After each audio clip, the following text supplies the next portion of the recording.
So, we're making biscuits. It's a perfect accompaniment with fried chicken. I'm going to sift my flour. Tell them all about that. I'm going to eat some fried chicken. I got some salt, I got some sugar, I got some baking powder and baking soda.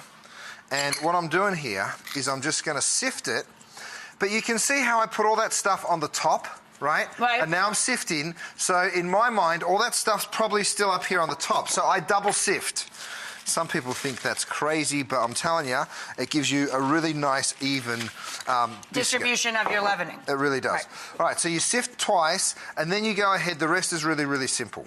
You throw your butter in here. You notice that I've cubed that up, cut. cold butter, and then we're going to work that a little bit, right? So you're sort of looking for the texture of wet sand or breadcrumbs, right? So you just work that.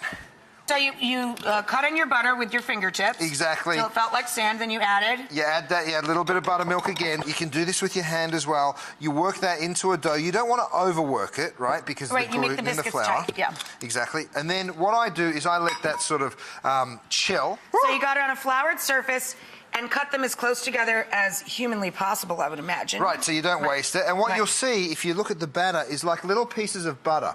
And that's a good thing.